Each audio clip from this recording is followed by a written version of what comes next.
നിങ്ങളല്ല, സ്വാതന്ത്ര്യം എടുത്തുകൊണ്ട് ഇച്ചിരി ഓവറാക്കണം. എനിക്ക് വളരെ ഇഷ്ടപ്പെട്ട ദിലീപേട്ടൻ്റെ പാട്ടുകളിലൊന്നാണ് തേടുന്ന മുമ്പിൽ. വളരെ വളരെ ഇമോഷണൽ ആയിട്ടാണ് ആ പാട്ട് നമുക്ക് കാണാൻ പറ്റുള്ളൂ.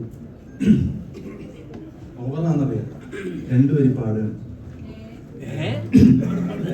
നല്ല ഓവറാന്നറിയാം. എന്നാലും തേരിറങ്ങുമുകിലേ മഴ തൂവലെന്നു തരുമോ, നോവലിഞ്ഞ മിഴിയിൽ ഒരു സ്നേഹമിത്ര എഴുതാമോ, ഇരുൾ മൂടിയാലും കണ്ണിൽ തെളിയുന്നു ദിലീപേട്ടൻ. പാട്ടോട് എഴുത്ത് മാത്രം വിചാരിച്ചു. Thank you.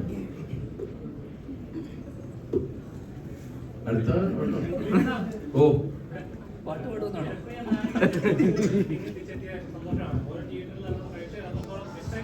മൈക്കിലൊന്ന് പറയാം, കേൾക്കുന്നില്ല. എവിടെ രണ്ട് മൈക്കുണ്ട്. ദിലീപേട്ട ജനപ്രിയ നായക ജനമനസ്സുകളിലേക്ക് പിന്നെ എത്തിയ സന്തോഷമാണ് എല്ലാവർക്കും. തിയേറ്ററിൽ ഇറങ്ങി എല്ലാവരോടും ചോദിച്ചപ്പോൾ ഞാൻ കിട്ടിയ റെസ്പോൺസ് ആണ് പഴയ ഒരു ദിലീപേട്ടനെ കാണാൻ സാധിച്ചു. ഹ്യൂമറുകൾ വീണ്ടും വീണ്ടും പൊട്ടിച്ചിരിപ്പിക്കുന്ന, അല്ലെങ്കിൽ ഫാമിലി ആയിട്ട് ആസ്വദിക്കുക, കുട്ടികളുമായിട്ട് വന്ന് ആസ്വദിച്ച് കണ്ടുപോകാൻ പറ്റുന്ന ഇതേപോലെ ഒരു സോളോ ഹിറ്റിന് വേണ്ടിയിട്ടാണ് കാത്തിരുന്നത്. അല്ല, ഹിറ്റുകൾ സംഭവിക്കുന്നതല്ലേ. നമ്മൾ ഓരോ സിനിമ ചെയ്യുമ്പോഴും എല്ലാവരും, എല്ലാ കലാകാരന്മാരും, എല്ലാ നിർമ്മാതാക്കളും, എല്ലാ സംവിധായകരും, എഴുത്തുകാരും ചെയ്യുന്ന ഈ സിനിമ ഹിറ്റാവും എന്ന് പ്രതീക്ഷിച്ചുകൊണ്ട് തന്നെയാണ്. അതിൽ എത്ര സിനിമ ഹിറ്റാവും എന്നുള്ളതൊന്നും നമ്മുടെ കയ്യിലല്ല. അത് ദൈവാനുഗ്രഹവും അതുപോലെ നമ്മളുടെ സമയം, അതുപോലെ പ്രേക്ഷകരുടെ ഇഷ്ടം, ഇങ്ങനെ ഒരുപാട് ചേരുവകൾ കൂടുമ്പോൾ ആണ് നമുക്ക് വലിയൊരു ഹിറ്റ് കിട്ടുന്നത്. ദൈവാനുഗ്രഹം കൊണ്ട് അങ്ങനെ വലിയൊരു ആ ചേരുവകളെല്ലാം കറക്റ്റായിട്ട് ഈ സിനിമക്ക് ഒത്തുകിട്ടി. അത് ഏറ്റവും വലിയ സന്തോഷം. ഞാൻ അഭിനയിച്ച 150ാമത്തെ സിനിമയ്ക്ക് തന്നെ അത് കിട്ടിയത് വലിയ സന്തോഷം. ദിലീപേട്ട അതുപോലെ ഈ സിനിമയെ കുറിച്ച് പറയുന്ന ഡയലോഗ് ഉണ്ട്, അതായത് നിങ്ങളുടെ അഭിപ്രായം നിങ്ങളുടേതായിരിക്കണം, മറ്റൊരാളുടെ ആവരുത് എന്നുള്ളത്. ശരിക്കും സോഷ്യൽ മീഡിയയിലുള്ള ഒരാൾക്കും പ്രൈവസി ഇല്ല എന്ന് പറഞ്ഞല്ലോ, അത് തന്നെയാണോ ഒരു ഡയലോഗ് ഇച്ചിരി കൂടെ ഇമോഷണലി പറയാനൊരു കാരണം? അല്ലെ, ഇമോഷണലി ശരിക്കും അത് പ്രിൻസ് എന്ന കഥാപാത്രം സംസാരിച്ചിരിക്കുന്നതാണ്. ഈ സിനിമയ്ക്ക് ഉള്ളൊരു വലിയ പ്രസക്തി എന്ന് പറഞ്ഞാൽ ഇത് ഇന്നത്തെ അവസ്ഥകളിൽ അല്ലെങ്കിൽ നാലുകാലിക സംഭവമായി ബന്ധപ്പെട്ട ഒരു വലിയ വിഷയത്തെയാണ് ശരിക്കും പറഞ്ഞ ഈ കൊച്ചു സിനിമ എടുത്തു വെച്ചിരിക്കുന്നത്. നമ്മളുടെ എല്ലാവരുടെയും ലൈഫിനെ, കാരണം നമ്മളെല്ലാവരും ഇന്ന് ശരിക്കും പറഞ്ഞിട്ടുണ്ടെങ്കിൽ സോഷ്യൽ മീഡിയയിൽ എനിക്ക് തോന്നുന്നു 99% ആൾക്കാരും അതിൽ സജീവമാണ്, അല്ലേ? അപ്പൊ അതിൽ എടുത്തു വെക്കുന്ന അഭിപ്രായങ്ങൾ സത്യസന്ധമാണ്. എല്ലാവർക്കും അഭിപ്രായങ്ങളുണ്ട്. ആ അഭിപ്രായങ്ങൾ നമ്മൾ പറയുമ്പോൾ നമ്മളുടെ അഭിപ്രായമാണ്. അത് വേറൊക്കെ അടിച്ചേൽപ്പിക്കുക എന്ന് പറയുന്നത് ശരിയല്ല. കാരണം അത് ഒരാളൊരു കാര്യം പറഞ്ഞാൽ അത് തന്നെയാണെന്ന് അങ്ങനെയല്ല. ഇപ്പം ഇവിടെ ഇരിക്കുന്ന എല്ലാവർക്കും വിഭിന്ന അഭിപ്രായങ്ങൾ ഉണ്ടാവും ഒരു കാര്യങ്ങളെ കുറിച്ചിട്ട്, ഒരു കാര്യത്തെ കുറിച്ചിട്ട്. അപ്പം അതുപോലെ തന്നെ പക്ഷെ ഈ ഒരു സിനിമ ഗംഭീര വിജയമാക്കുന്നത് അതിലെ എല്ലാവരുടെ ടേസ്റ്റും എല്ലാവരുടെ അഭിപ്രായവും എല്ലാം ഒരേ പോയിന്റിലേക്ക് വരുമ്പോഴാണ് സൂപ്പറായിട്ട് കേട്ടോ, ഗംഭീരമായിട്ട് കേട്ടോ, നല്ലതാണെന്ന് പറയുന്നത്. കാരണം ഇത് ശരിക്കും പറഞ്ഞാൽ ഒരു ഭക്ഷണം പാചകം ചെയ്യുന്ന പോലെയാണ്. നമുക്ക് അറിഞ്ഞൂടെ ഇതിന്റെ ചേരുവകൾ നമ്മൾ ഉദ്ദേശിച്ചിടുന്നു, പക്ഷെ അത് ഭയങ്കര ടേസ്റ്റ് ആവുന്നു എന്ന് പറയുന്നത് പോലെ തന്നെയാണ് സിനിമയിൽ. ആ ചേരുവകളുടെ ഫോമുകൾ നമുക്ക് അറിയില്ല, അത് സംഭവിക്കുന്നതാണ്. അപ്പൊ അതുകൊണ്ട് ആ സിനിമ നല്ലതാണോ ചീത്തയാണോ എന്ന് പറയുന്നത് ഒരാളുടെ വ്യക്തിപരമായ അഭിപ്രായമാണ്. അപ്പൊ അതിനെക്കുറിച്ചാണ് ആ സിനിമ പറയാറ്. പിന്നെ എനിക്ക് എൻ്റെ അഭിപ്രായം പറയാം, ഇക്കയുടെ അഭിപ്രായം പറയാം. പക്ഷെ അത് മറ്റുള്ള ആൾക്കാരുടെ ലൈഫിനെ ബാധിക്കുന്ന രീതിയിൽ ആവരുത് എന്നുള്ള ഒരു ഓർമ്മപ്പെടുത്തലാണ്. സത്യം പറഞ്ഞാൽ ഉർവശി ചേച്ചി ഇതിൽ ഒരു ക്യാമിയോ റോളാണ് ചെയ്തിരിക്കുന്നത്. പക്ഷെ ആ ക്യാരക്ടറിന്റെ അത് പറയുന്നതിന്റെ പ്രസക്തി നമ്മുടെ ലൈഫിൽ വളരെ, അല്ലേ, എല്ലാവർക്കും തോന്നിയിട്ടുള്ള കാര്യം തന്നെയാണ്. അതുകൊണ്ട് തന്നെയാണ് അത് തിയേറ്ററിൽ അത്രയും കയ്യടി ഉണ്ടാക്കുന്നത്. അത് അതുപോലെ വാല്യൂ ഉള്ള, ഇന്ന് നമ്മളുടെ, എനിക്ക് തോന്നുന്നു നമ്മളുടെ ഇത്രയും കാലത്തെ സിനിമാ ജീവിതത്തിൽ നമുക്ക് ഒരിക്കലും മറക്കാൻ പറ്റാത്ത നമ്മുടെ മലയാള സിനിമയുടെ, അത് ഇന്ത്യൻ സിനിമയുടെ ചരിത്രത്തിൽ എടുത്തു പറയേണ്ട ഒരു നായികയാണ് അത് സംസാരിക്കുന്നത്. അത്രയും വാല്യുബിൾ ആയിട്ടുള്ള ഒരാളായിരിക്കണം ആ വേഷം ചെയ്യേണ്ടത് എന്നുള്ളതിന്റെ അടിസ്ഥാനത്തിലാണ് അത് വന്നു നിന്നത് ഉർവശി ചേച്ചിയിലാണ്. ഞങ്ങൾക്ക് വേറൊരു മുഖം ഞങ്ങളുടെ മുമ്പിൽ വന്നില്ല. ഞങ്ങൾ ഉർവശി ചേച്ചിയുടെ അടുത്താണ് പോയിട്ട് ചേച്ചി ഈ വേഷം ചെയ്യണം, കാരണം ഈ സിനിമയ്ക്ക് ചേച്ചീനെ ആവശ്യമാണ്. ചേച്ചിക്ക് ചിലപ്പോൾ ഈ സിനിമ ആവശ്യമില്ലായിരിക്കും, പക്ഷെ ഈ സിനിമയിൽ ഈ കാര്യം പറയേണ്ടത് ചേച്ചിയായിരിക്കും. കാരണം ഇപ്പം നമ്മൾ സംസാരിക്കുന്ന മീഡിയ സുഹൃത്തുക്കളോടാണ്. നിങ്ങൾക്ക് പോലും അതിനോട് ദേഷ്യം തോന്നിയില്ല. ഇപ്പം നിങ്ങളെല്ലാവരും ഓരോ ദിവസവും ക്യാമറയും മൈക്കുമായിട്ട് ഇറങ്ങുമ്പോൾ നിങ്ങൾ എത്ര പ്രഷറിലാണെന്ന് നമുക്കറിയാം. നിങ്ങളുടെ ടോപ്പ് ബോഡീസിൽ നിന്ന് നിങ്ങൾക്ക് കിട്ടുന്ന പ്രഷർ. അതുകൊണ്ടാണ് നമ്മൾക്ക് നിങ്ങളോട് ശത്രുതയോ അല്ലെങ്കിൽ നിങ്ങളോട് പരിഭവമൊന്നുമില്ല. സങ്കടമുണ്ട്, അത് വേറെ വിഷയം. പക്ഷെ നിങ്ങളുടെ വിഷയങ്ങൾ, ഞാൻ നിങ്ങളിൽ ഒരാളെ പോലെ അഭിനയിച്ചൊരു സിനിമയാണ് സ്വന്തം ലേഖകൻ എന്ന് പറഞ്ഞ സ്വലേ എന്ന് പറഞ്ഞ ചിത്രം. ആ സിനിമ ചെയ്യുമ്പോൾ ഒരു പത്രപ്രവർത്തകനോ ഒരു മാധ്യമ സുഹൃത്തോ എത്രത്തോളം അവനവന്റെ ലൈഫിൽ എടുക്കുന്ന സ്ട്രെസ്സും സ്ട്രെയിനും, നിങ്ങളെല്ലാവരും ഡിപ്രഷനിലാണെന്ന് നമുക്ക് പറയാൻ പറ്റും. കാരണം നിങ്ങൾക്ക് സത്യസന്ധമായി പറഞ്ഞാൽ രാവിലെ നിങ്ങൾ ജോലിക്ക് ഇറങ്ങുമ്പോൾ മുതൽ വൈകുന്നേരം വരെ നിങ്ങൾക്ക് നിങ്ങളുടെ കുടുംബത്തിലെ കാര്യം പോലും മര്യാദയ്ക്ക് നോക്കാൻ പറ്റുന്നില്ല. ശരിയല്ലേ? അങ്ങനെ ഒരുപാട് പ്രഷറിലൂടെയാണ് എല്ലാവരും പോയിക്കൊണ്ടിരിക്കുന്നത്. പക്ഷേ ഈ പറയുമ്പോൾ നമ്മൾ എന്തിലേക്ക് പോകുമ്പോഴും അതിൻ്റെ സത്യം എന്താണ് എന്നൊന്ന് അറിയണേ എന്നുള്ളതെന്ന് വെച്ചാൽ ഇതിൻ്റെ അറ്റത്ത് വേറൊരാളുടെ ജീവിതമുണ്ട്, വേറൊരാളുടെ കുടുംബമുണ്ട് എന്നുള്ളതാണ്. അപ്പം അതിൻ്റെ അടിസ്ഥാനമാക്കി പറയണത് അഭിപ്രായങ്ങൾ പറയാം, അത് നമ്മളുടേത് മാത്രമായിരിക്കണം എന്ന് പറയണത്. അതുകൊണ്ടാണ് അത് ഈ സിനിമയിലൂടെ നമുക്ക് പറയാൻ പറ്റില്ല. നമ്മളിപ്പോൾ ഇത് അല്ലാത്ത രീതിയിൽ സംസാരിക്കുമ്പോൾ ഇത് വ്യക്തിപരമായിട്ടുള്ള ഒരു പിന്നെ അതിൻ്റെ ടാർഗറ്റ് ആവും, അതിൻ്റെ പ്രശ്നമാവാം. ഇത് സംസാരിച്ചിരിക്കുന്നത് ഈ സിനിമയിലെ ഈ കഥയിലെ കഥാപാത്രമാണ്. ഇപ്പൊ അതുപോലെ തന്നെ വന്ന റിവ്യൂസിൽ കുറച്ചും കൂടെ പറഞ്ഞായിരുന്നു അശ്വിൻ ഗോക്കിന്റെ. അത് അദ്ദേഹം പറഞ്ഞിട്ടുള്ള റിവ്യൂസ് വെച്ചിട്ട് ദിലീപേട്ടന്റെ എല്ലാ പടങ്ങളിലും ഭയങ്കര നെഗറ്റീവായിട്ടാണ് പറയുന്നത്. ഇത് ദിലീപേട്ടനെ ടാർഗറ്റ് ചെയ്യുന്നുണ്ടോ, സിനിമയുടെ ഇതാണ് എപ്പോഴും തോന്നിയിട്ടുണ്ടോ? അത് അല്ല, പറഞ്ഞല്ലോ നേരത്തെ, അഭിപ്രായങ്ങൾ പറയാം, അത് വ്യക്തിപരമായിരിക്കണം. അല്ലാതെ അത് ശരിക്കും പറഞ്ഞാൽ നമ്മളെല്ലാവരോടും പറയുന്നത്, നമ്മൾ ഒരു കാര്യം നമ്മൾക്ക് വേണം തോന്നുക, അല്ലെങ്കിൽ കാണണം തോന്നുക, കഴിക്കണം തോന്നുക, അത് ഫീൽ ചെയ്യണം തോന്നുക എന്നുള്ളത് നമ്മളുടെ സെൻസ് കളയരുത്. നമ്മൾ ഇത്രയും കാലം സിനിമകൾ കണ്ടും നമ്മൾ ഒരുപാട് ഹിറ്റുകൾ നമ്മുടെ സീനിയർ ആക്ടേഴ്സിന്റെ ആണെങ്കിലും നമ്മുടെയൊക്കെ ആണെങ്കിലും ഹിറ്റുകൾ ശരിക്കും പറഞ്ഞാൽ സോഷ്യൽ മീഡിയ സജീവമാവുന്നതിന് മുമ്പേ നമ്മളെല്ലാവരും ഈ സിനിമകൾ കാണുന്നത്, നമ്മൾ ആ സിനിമ കാണണമെന്ന് ആഗ്രഹിക്കുന്നത് എല്ലാം ഈ റേറ്റിംഗ് നോക്കിയിട്ടോ റിവ്യൂസ് നോക്കിയിട്ടോ ആയിരുന്നില്ല. അന്ന് നമ്മൾക്ക് എന്ത് സെലക്ട് ചെയ്യണം എന്നുള്ള കപ്പാസിറ്റി നമുക്കുണ്ട്. ഇപ്പോൾ ആ കപ്പാസിറ്റി നമ്മൾ മനഃപൂർവ്വം ഭയങ്കര ഫാസ്റ്റ് ആയിട്ടുള്ള ലൈഫിൽ നമ്മളത് കട്ട് ഓഫ് ചെയ്യാൻ ശ്രമിക്കുകയാണ്. പക്ഷെ അത് നമുക്ക് വളരെ കേടാണ് സംഭവിച്ചുകൊണ്ടിരിക്കുന്നത്. നമ്മൾക്ക് നമ്മുടെ ഒരു വ്യക്തിത്വം, നമ്മൾക്ക് ഒരു കാര്യത്തെക്കുറിച്ച് പറയാനുള്ള അറിയാനുള്ള ആ അവസ്ഥകൾ അല്ലെങ്കിൽ ആ അവസരം നമ്മൾ തന്നെ നമ്മൾക്ക് ഇല്ലാണ്ടാക്കുകയാണ്. അതുകൊണ്ട് എല്ലാം കേൾക്കാം, എല്ലാം കാണാം, പക്ഷെ എടുക്കുന്ന തീരുമാനം അത് നമ്മളുടേത് മാത്രമായിരിക്കണം. അതിൻ്റെ മാസ്റ്റർ നമ്മളായിരിക്കണം, നമ്മളുടെ ബോസ് നമ്മളായിരിക്കണം. അത് വേറൊരാളെ ഏൽപ്പിച്ചു കഴിഞ്ഞാൽ, നമ്മൾക്ക് പലപ്പോഴും പല സിനിമകൾ കണ്ടു കഴിഞ്ഞിട്ട് ഞങ്ങൾ റിവ്യൂ കണ്ടിരുന്നു, അതിലൊന്നും മോശമായിട്ട് കണ്ടു, അതുകൊണ്ട് ഞങ്ങൾ ആ സിനിമ കണ്ടില്ല, ടി വിയിലും വന്ന് കണ്ടപ്പോൾ ഒയ്യോ ഈ സിനിമയാണല്ലോ നമുക്ക് നഷ്ടമായത് തിയേറ്ററിൽ. എന്തിനാ അങ്ങനെ പറയുന്നത്? നമ്മൾക്ക് സമയമുള്ളപ്പോൾ, ഇന്ന് നമുക്ക് ഉള്ള ഏറ്റവും എന്റർടൈൻമെന്റ് നമ്മുടെ കയ്യിലുള്ളത് സിനിമയാണ്. നമ്മൾ ശരിക്കും പറഞ്ഞാൽ നമ്മുടെ ഫാസ്റ്റ് ലൈഫിൽ എല്ലാവർക്കും 2.5 മണിക്കൂർ എന്ന് പറഞ്ഞാൽ അത്രയും വിലയുള്ളതാണ്. ആ വിലയുള്ള സമയം നമ്മൾ കൊണ്ടുപോയി നമ്മളവിടെ ഉണ്ടാക്കുന്നുണ്ടെങ്കിൽ, നമ്മൾ തിയേറ്ററിൽ ഇൻവെസ്റ്റ് ചെയ്യുന്നുണ്ടെങ്കിൽ നമ്മൾക്ക് ആ സെൻസ് ഉണ്ടാവണം, ഇത് നമുക്ക് കാണണം. അതാണ് അത്. വേറൊരാളെ ഞാൻ ആരെയും മോശമാകുന്നില്ല, കാരണം ഇന്ന് ഇത് ജോലിയുടെ ഭാഗമാണ്, അത് അവരുടെ ജോലിയാണ്. കാരണം അവർക്ക് അതിൽ നിന്ന് വരുമാനമുണ്ട്. അത് ചിലപ്പോൾ ഈ ഏറ്റവും കൂടുതൽ ഇന്നത്തെ ഒരു അവസ്ഥയിൽ ലോകത്തിൽ തന്നെ ഏറ്റവും നെഗറ്റീവ് പബ്ലിസിറ്റിയാണ് ടക്ക് എന്ന് പറഞ്ഞ് ക്യാച്ച് ചെയ്യാവുന്നത്. അപ്പം അതുകൊണ്ട് ആ രീതിക്ക് പോകുന്നു. പക്ഷെ നമ്മൾ ആസ്വാദകര് നമ്മൾ ചെയ്യേണ്ടത് നമ്മളുടെ ആ സെൻസ് നമ്മൾ കളയരുത്. റിവ്യൂസ് കാണാം, റിവ്യൂസ് കേൾക്കാം, റേറ്റിംഗ് കാണാം, എല്ലാവരും.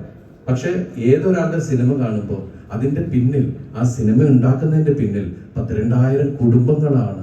അതിൽ നിന്ന് നിങ്ങൾ കൊടുക്കുന്ന 100 രൂപ, നിങ്ങൾ എത്ര രൂപ വെറുതെ കളയുന്നുണ്ട്? അതിൽ നിന്നൊരു 100 രൂപ 150 രൂപ നിങ്ങൾ കൊടുക്കുമ്പോൾ അതിൻ്റെ പിന്നിൽ ഒരുപാട് കുടുംബങ്ങൾ ജീവിക്കുന്നുണ്ട്.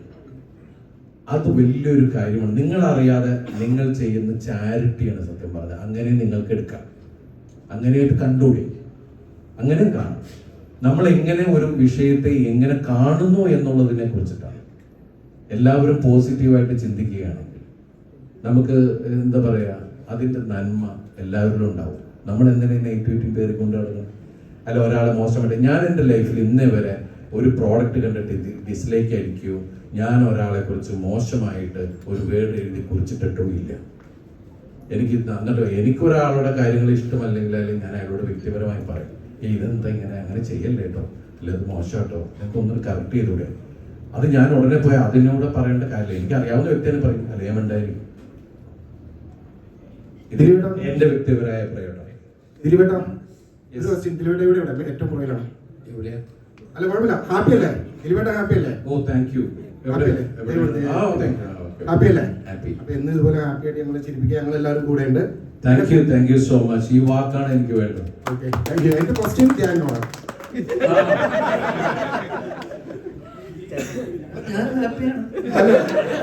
ഞങ്ങൾ ഹാപ്പിയാട്ടെ.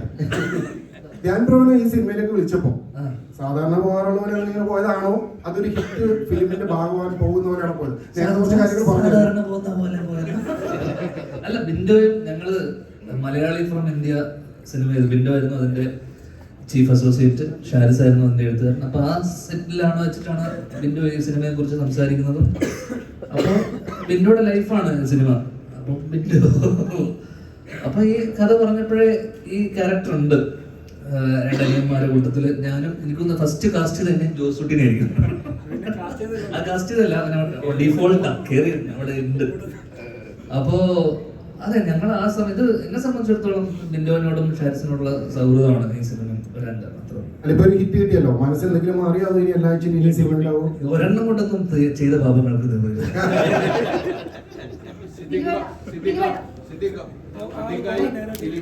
സിനിമ പറഞ്ഞിരുന്നല്ലോ, നിങ്ങളും അച്ഛനും പോലുള്ള ആ കോമ്പോ വലിയ രീതിക്ക് ഈ സിനിമയിൽ വർക്കായിട്ടുണ്ട്.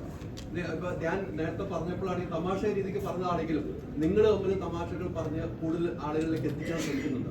അതിപ്പോഴും നിങ്ങൾ വർക്ക് ചെയ്യുകയാണ്. ഇപ്പോഴും ഒരു സിനിമയെ വേണ്ടി നിങ്ങളോട്ടും ആ കോമ്പോയ്ക്ക് വേണ്ടി വർക്ക് ചെയ്യുക. ആ ഒരു കോമ്പോ എങ്ങനെയാണ്? അതിപ്പോൾ ഞാനും ദിലീപും ഒന്നിച്ച് വർക്ക് ചെയ്യുമ്പോൾ മാത്രമല്ല, അല്ലെങ്കിൽ ദിലീപിൻ്റെ സഹതാരങ്ങളോടൊപ്പം അഭിനയിക്കുമ്പോഴും ഞാൻ എൻ്റെ കൂടെ മറ്റുള്ളവർ അഭിനയിക്കുമ്പോഴൊക്കെ നമുക്കൊരു സീൻ കിട്ടിക്കഴിഞ്ഞാൽ അത് മാക്സിമം നമ്മൾ ഇമ്പ്രൂവൈസ് ചെയ്യാൻ ശ്രമിക്കും. അത് ഹ്യൂമർ മാത്രമല്ല, അല്ലാതെ പല കാര്യങ്ങളും നമ്മളങ്ങനെ ചെയ്യാറുണ്ട്. അതിപ്പോൾ ഈ ഷാരിസിനോടും ബിൻഡോയോടും ചോദിച്ചാൽ അറിയാം, നമ്മൾ സീൻ കിട്ടിക്കഴിഞ്ഞാൽ അത് ഇങ്ങനെ ചെയ്യട്ടെ, അങ്ങനെ ചെയ്യട്ടെ, നമ്മളിങ്ങനെ ചോദിച്ച് അത് എത്ര കിട്ടിയാലും ഇത് പോലെ കുറേ കൂടെ നന്നാക്കാനുള്ള ശ്രമം അതിൻ്റെ ഭാഗമായിട്ട് ദിലീപും ഞാനൊക്കെ സ്ഥിരം ചെയ്യുന്നതാണ്. ഇനി ഷാരിസും ബിൻഡോയും വന്നിട്ട് അത് വേണ്ട ഇവൻ എപ്പോൾ കേട്ടു എന്നുള്ളതാണ് എനിക്ക് മനസ്സിലാവുന്നത്. ഇവരോട് രണ്ടുപേരോടും ചോദിച്ചോളൂ, നിങ്ങൾ എപ്പോഴാണ് വന്നിട്ട് നമ്മളോട് അത് വേണ്ടെന്ന് പറഞ്ഞിട്ടില്ല അവര്. അത് അങ്ങനെയല്ല, അത് നമ്മൾ എപ്പോഴും ചെയ്യുന്നതാണ്. ഞാൻ എപ്പോഴും വിശ്വസിക്കുന്നത് നമുക്ക് കിട്ടുന്ന ഒരു കഥാപാത്രമാണ്. അതിൻ്റെ ഒരു സ്കെലിറ്റൺ മാത്രമാണ് അവർ നമുക്ക് തരുന്നത്. അതിന് മജ്ജയും മാംസവും എല്ലാം വെച്ച് പിടിപ്പിച്ച് അതിനൊരു സ്വഭാവം കൊണ്ടുവരേണ്ടതും അതിന് ഒരുപാട് കാര്യങ്ങൾ ചെയ്യേണ്ടത് നമ്മളാണ്. ഇപ്പം എനിക്കൊരു കഥാപാത്രത്തെ കിട്ടിക്കഴിഞ്ഞാൽ ആ കഥാപാത്രം ഏറ്റവും നന്നാവണമെന്ന് ഏറ്റവും കൂടുതൽ ആഗ്രഹിക്കുന്നത് ഞാനാണ്. അപ്പം അതിൻ്റെ സംവിധായകരും തിരക്കഥാകൃത്തിനും എത്രയോ ആളുകളുടെ കാര്യങ്ങൾ ശ്രദ്ധിക്കാനുണ്ട്. എനിക്ക് എൻ്റെ കാര്യം മാത്രം നോക്കിയാൽ മതി. അപ്പം ഞാൻ ആ കിട്ടുന്നതിൽ തൃപ്തനാവാതെ അതിനെ കൂടുതൽ നന്നാക്കാനുള്ള ശ്രമം ഒരുപാട് ചെയ്യുന്നുണ്ട്. അതുകൊണ്ടാണ് ആ 40-40 കൊല്ലമായിട്ട് ഇവിടെ നിൽക്കുന്നത്. ഞാൻ തന്നെയാണ് പറയുന്നത്.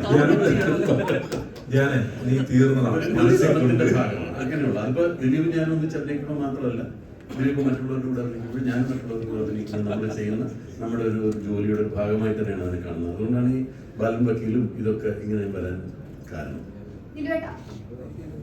എനിക്കിതിനെ കുറിച്ച് പറയാനുണ്ട്. അതായത് നമ്മൾ സീനിയർ ആയിട്ടുള്ള ആർട്ടിസ്റ്റുകളെ നമ്മൾ സിനിമയിൽ കണ്ട ആളുകളാണ്. അപ്പൊ എന്തുകൊണ്ടാണ് ഇവര് ഇപ്പോഴും ഇങ്ങനെ ആക്റ്റീവായിട്ട് പുതിയ സിനിമകൾ തുടക്കക്കാരനെ പോലെ ചെയ്യാൻ ആഗ്രഹിക്കുന്നു എന്നുള്ളത് ഈ സിനിമ ചെയ്തപ്പോൾ എനിക്ക് മനസ്സിലായി. സിദ്ദിഖേട്ടനോട് നമ്മളൊരു കാര്യം പറഞ്ഞു കഴിഞ്ഞാൽ സിദ്ദിഖേട്ടൻ അപ്പം തന്നെ അത് വളരെ ഒരു കൊച്ചുകുട്ടികളെ ശ്രദ്ധിച്ചെന്ന് കേട്ടിട്ട് സിദ്ദിഖേട്ടൻ നമ്മളോട് ഇങ്ങനെ ഓരോന്ന് അപ്പോൾ പറയാണ്. ഇവരെല്ലാം സ്പോണ്ടേനിയസ് ആയിട്ട് സംസാരിക്കുന്ന ആളുകളാണ്. തീർച്ചയായിട്ടും അവര് അത്രയും ഉത്തരവാദിത്തോടുകൂടിയും അത്രയും റെസ്പെക്റ്റോടു കൂടിയാണ് സിനിമയെ കാണുന്നത് എന്നുള്ളതാണ് അവരുടെ ഈ സിനിമ ലൈഫിൽ നല്ല നല്ല സിനിമകൾ അവർക്ക് കിട്ടുന്നതെന്ന് എനിക്ക് മനസ്സിലാക്കാൻ സാധിച്ചിട്ടുണ്ട്. തീർച്ചയായും ആദ്യം തന്നെ ഞാൻ ദിലീപേട്ടൻ്റെ വലിയൊരു ഫാനാണ്. ഞാൻ Thank ഒരു you. മൊമെന്റിന് വേണ്ടിയിട്ട് ഒരുപാട് വർഷമായിട്ട് കാത്തിരിക്കുകയാണ്. ശരിക്കും പറഞ്ഞാൽ ഞാൻ ഈ മീഡിയ ഫീൽഡിൽ വരാൻ കാരണം എനിക്ക് ഇഷ്ടമുള്ള 2 നടന്മാരെ ഇന്റർവ്യൂ ചെയ്യണമെന്നുള്ള ആഗ്രഹത്തിലാണ്. അതൊന്ന് വിജയ് ആൻഡ് ദിലീപേട്ടൻ. അത് ഉണ്ടാവുന്നത് ഞാൻ ആഗ്രഹിക്കുന്നു. ആൻഡ് ഒരു ക്വസ്റ്റ്യൻ, ടൈറ്റിൽ കാർഡ് കണ്ടായിരുന്നു എല്ലാവർക്കും. ഏതൊരു ദിലീപ് ഫാനിലും മനസ്സിൽ കൊള്ളുന്ന ഒരു ടൈറ്റിൽ കാർഡായിരുന്നു. അത് ദിലീപേട്ടന്റെ നന്ദി സൂചകമായിട്ടുള്ള വാചകങ്ങൾ. ഈ ഒരു നിമിഷം ഇപ്പൊ മൂവി ഇറങ്ങി സക്സസ്ഫുൾ ആയിട്ട് റൺ ചെയ്യുവാണ്. ഈ ഒരു നിമിഷം ആരാധകരോട് അല്ലെങ്കിൽ പ്രേക്ഷകരോടായിട്ട് ദിലീപേട്ടൻ എന്താണ് പറയാനുള്ളത്? 30 വർഷമായി ശരിക്കും ഞാൻ സിനിമയിൽ അഭിനയം തുടങ്ങിയിട്ട്. 91-ലാണ് ഞാൻ ആദ്യമായിട്ട് സിനിമയിൽ വരുന്നത്, വിഷ്ണുലോകം. അതിനുശേഷം ആ സമയത്തൊക്കെ മിമിക്രി ഉണ്ടായിരുന്നു. അവിടെയും ശരിക്കും പറഞ്ഞ പ്രേക്ഷകരായിട്ടുള്ള ബന്ധത്തിൽ തന്നെ പോയിക്കൊണ്ടിരുന്നു. 95-ൽ അഭിനയം തുടങ്ങി. ഈ 30 വർഷത്തിനിടയ്ക്ക് എനിക്ക് ഒരുപാട് വ്യത്യസ്തങ്ങളായിട്ടുള്ള വേഷം ചെയ്യാനുള്ള അവസരം പ്രിയപ്പെട്ട പ്രേക്ഷകർ തന്നു. ഓരോ പ്രതിസന്ധി ഘട്ടത്തിലും എനിക്ക് ഒരു വിജയം വേണമെന്ന്, അവനത് ആവശ്യമാണ് എന്ന് പ്രേക്ഷകർക്ക് തോന്നുന്ന നിമിഷത്തിൽ എല്ലാം അവർ ഓടി വന്നിട്ടുണ്ട്. ഈ സിനിമയിൽ ഞാൻ അങ്ങനെ തന്നെയാണ് കാണുന്നത്. എൻ്റെ ഒരു 100ാമത്തെ സിനിമ എന്ന് പറഞ്ഞൊരു സിനിമ വരുമ്പോൾ ആ സിനിമ ഒരു പരാജയമായിരുന്നു എന്ന് പറയുമ്പോൾ പിന്നെ 150 വലിയ പ്രസക്തിയൊന്നുമില്ല.